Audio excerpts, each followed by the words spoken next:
സംഹരിച്ചിളകുന്ന ചില്ലിയുകളഭംഗിയും അടിയാരെ കുറിച്ചൊരു കരുണയും കഠിന ദുഷ്ടരോടെഴുന്ന കോപവും കലഹം കൊണ്ടൊരത്ഭുത രസങ്ങളും. നമസ്കാരം, ഞാൻ ഡോക്ടർ അമന്നൂർ രജനീഷ് ചാക്യാരാണ്. കൂടിയാട്ട കലാകാരനാണ്. ഇന്ന് അഷ്ടമിരോഹിണി ദിവസമാണ്. കേരളത്തിൽ ഇന്നാണ് ശ്രീകൃഷ്ണ ജനനം ആഘോഷിക്കുന്നത്. ഈ സുദിനത്തിൽ പത്മഭൂഷൺ ഡോക്ടർ ഗുരു അമന്നൂർ മാധവ ചാക്യാർ സ്മാരക മാധവ മാതൃഗ്രാമം ഒരു സുപ്രധാന വിഷയം കലാലോകത്തോട് അറിയിക്കാനാണ് ഈ വീഡിയോ ചെയ്യുന്നത്. ഇന്നത്തെ കൂടിയാട്ടം റെപ്പർട്ടയറിൽ ശ്രീകൃഷ്ണനെ നായകനാക്കിയുള്ള കൂടിയാട്ട അവതരണങ്ങൾ ചുരുക്കമാണ്. ബാലചരിതം, ദൂതവാക്യം, ധനഞ്ജയം എന്നീ കൂടിയാട്ടങ്ങളിൽ കൃഷ്ണന്റെ സാന്നിധ്യമുണ്ട് എങ്കിലും നായക പ്രാധാന്യം തീരെയില്ല. പേരുപോലെ ബാലചരിതത്തിൽ ബാലക്രീഡകളും കംസവധപര്യന്തവുമായ കഥയുമാണുള്ളത്.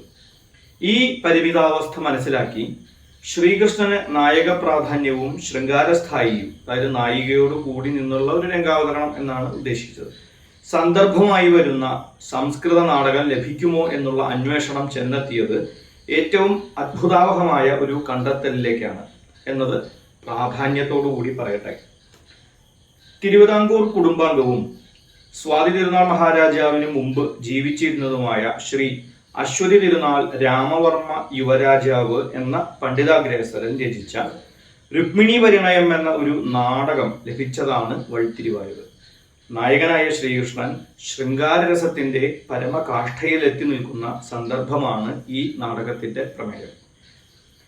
ഈ കൂടിയാട്ടം ചിട്ടപ്പെടുത്തിയപ്പോൾ കുറച്ച് പ്രധാനപ്പെട്ട ചില കാര്യങ്ങൾ, പ്രത്യേകതകൾ കാണുകയുണ്ടായി. അത് ഓരോന്നായിട്ട് ഞാനിവിടെ പറയാം.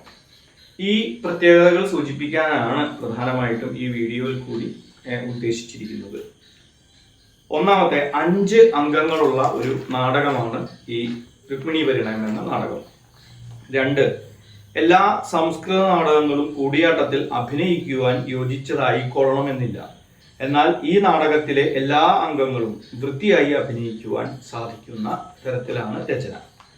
3, രുക്മിണി പരിണയം നാടകത്തിന്റെ 4-ാം അംഗം പ്രയസീഹരണാംഗം എന്ന പേര് നൽകി ഡോക്ടർ അമന്നൂർ രജനീഷ് ചാക്യാർ തന്നെ സംവിധാനം ചെയ്താണ് രംഗത്ത് അവതരിപ്പിക്കുവാൻ ഉദ്ദേശിക്കുന്നത്. ആദ്യ അവതരണത്തിൽ അനിവാര്യമായ അവതരണമാണ്, അരങ്ങേറ്റമാണ് ചെയ്യാൻ ഉദ്ദേശിക്കുന്നത്. ഇതില് അനിവാര്യമായ ചില സാങ്കേതിക തടസ്സങ്ങൾ ഉള്ളതിനാൽ നിർവഹണാഭിനയം ഒഴിവാക്കി നാടകഭാഗം മാത്രമാണ് രംഗത്ത് ആവിഷ്കരിക്കുന്നത്.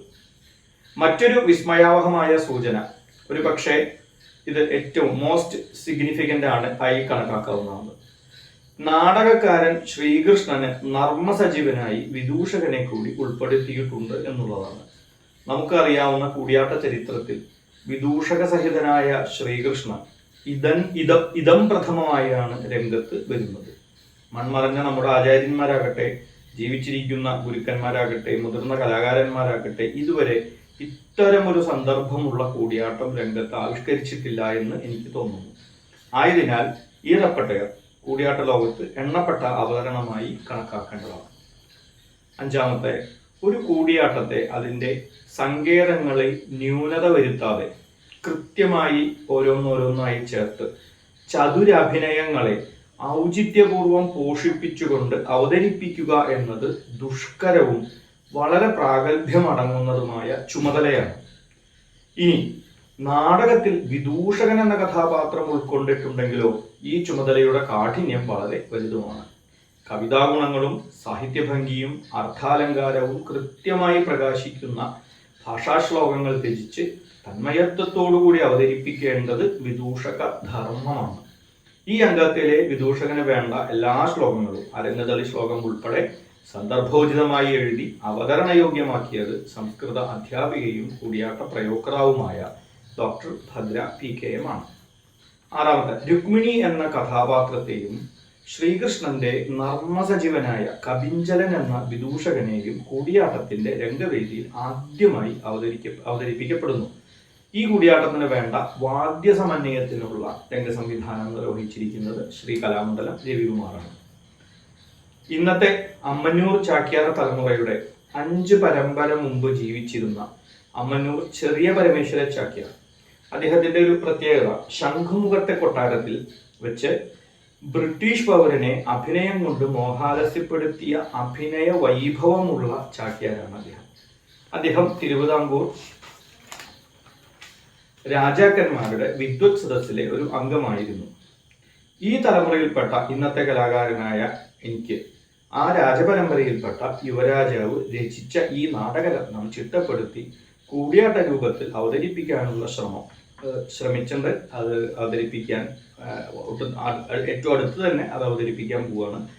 അങ്ങനെ അതിന് പരിശ്രമിക്കാനായത് എൻ്റെ ഗുരുപരമ്പരയുടെ സുഹൃതവും ശ്രീ കുടൽമാണിക്യ സ്വാമിയുടെ നിയോഗവുമാണെന്ന് ഞാൻ വിശ്വസിക്കുന്നു. ഈ പ്രവർത്തനത്തിൽ എനിക്ക് വഴികാട്ടിയായി ധാരാളം പേര് എൻ്റെ കൂടെ ഉണ്ടായിട്ടുണ്ട്. ശ്രീ പാക്യാട്ട് രാജൻ നമ്പൂതിരി, ഡോക്ടർ അജിതൻ അവർകൾ, ശ്രീ തിയാടി രാമൻ നമ്പ്യാർ എന്ന് തുടങ്ങി മുഖ്യമായിട്ട് ഇവരെ തന്നെയാണ്. ഇവരെയൊക്കെ ആദ്യം വരെ സ്മരിക്കുന്നു. 2025 സെപ്റ്റംബർ 26, 27 വെള്ളി ശനി ദിവസങ്ങളിൽ തൃശ്ശൂർ ജില്ലയിലെ ആറാട്ടുപുഴ എന്ന ഗ്രാമത്തിലെ നീലാംബരി ഇക്കോ ടൂറിസം റിസോർട്ടിലെ രംഗവേദിയിൽ വെച്ച് വൈകിട്ട് 6-ന് ഈ കൂടിയാട്ടം അരങ്ങേറണമെന്ന് നിശ്ചയിച്ചിട്ടുണ്ട്. ഈ രംഗവേദി അവതരണത്തിന് അനുവദിച്ചു തന്ന ശ്രീ ശ്രീനിവാസൻ അവർക്ക് ആദ്യമായി ഹൃദയംഗമായി നന്ദി അറിയിക്കട്ടെ. ഈ വീഡിയോയ്ക്ക് വേണ്ടി ഒരു ചെറിയൊരു ഗാനാലാപനം ചെയ്തിട്ടുണ്ട് കുമാരി ആശ സുരേഷ് എന്നിവരാണ്. അവർക്കും ഞാൻ നന്ദി അറിയിക്കുന്നു. ഈ ആദ്യ അവതരണം കാണുവാനും പ്രോത്സാഹിപ്പിക്കുവാനും പോരായ്മകൾ കാണുകയാണെങ്കിൽ കൂടുതൽ നന്നാക്കാനുമുള്ള നിർദ്ദേശങ്ങൾ സൂചിപ്പിക്കുവാനും സഹൃദയരെ ഇതിൻ്റെ അവതരണം കാണാനായിക്കൊണ്ട് സാദരം ക്ഷണിക്കുന്നു. ഈ കൂടിയാട്ടം അവതരണത്തിന് ലൈവ് ടെലികാസ്റ്റ് ഉണ്ടായിരിക്കുന്നതല്ല. അതുകൊണ്ട് കഴിയുന്നവരെല്ലാവരും തന്നെ ഈ കൂടിയാട്ടം കാണുവാനായിട്ട് ഈ വേദിയിലേക്ക് 6 മണിക്ക് തന്നെ എത്തിച്ചേർന്ന് കൂടിയാട്ടം കണ്ട് അതിനുവേണ്ട പ്രോത്സാഹനം എല്ലാം തന്ന് ഇത് വിജയമാക്കാനായിട്ട് ഞങ്ങളുടെ കൂടെ ഉണ്ടാകണമെന്ന് വളരെ സാദരം എല്ലാവരെയും അഭ്യർത്ഥിച്ചുകൊണ്ട് കൂടിയാട്ടത്തിന് ഒന്നുകൂടി ക്ഷണിക്കുന്നു. നന്ദി, നമസ്കാരം.